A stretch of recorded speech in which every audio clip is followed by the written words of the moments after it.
الو، السلام عليكم. مساء الخير يا فندم. مساء النور. مع حضرتك منى من شركة جي تي للتسويق العقاري. اهلا وسهلا بيك يا استاذه منى. احنا عندنا هايل جدا يا فندم، لو يهم حضرتك حابين نعرضه عليك.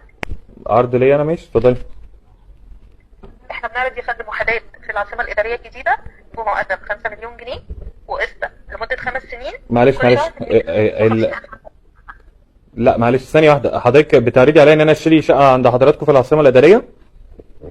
ايوه يا فندم، عرض هايل جدا. ادفع على حضرتك 5 مليون اخد الشقه كلها، ولا شقه اخد العاصمه الاداريه كلها، ولا ده مقدم ولا ايه؟ ايه الوحدة سعر الواحده؟ بندفع مقدم 5 مليون وبنقسط الباقي على 5 سنين. ادفع لحضرتك مقدم 5 مليون وادفع على 5 سنين. كل شهر ادفع كام بقى؟ 150,000 بس يا فندم. 150,000 جنيه. طب ثواني كده اشوف الشقه تقف بكام. هو عرض حلو الصراحه.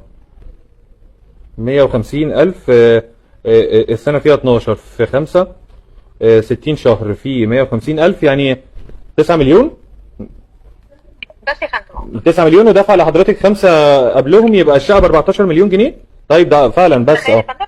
لا فعلا عرض جميل. طيب بقول لحضرتك انا مثلا لو معيش 5 مليون يا فندم، عشان انت عارفه. هو انت جبتي رقم منين الاول؟ حضرتك عارفه انا مين ولا؟ استاذ خالد اليماني معايا. ايوه.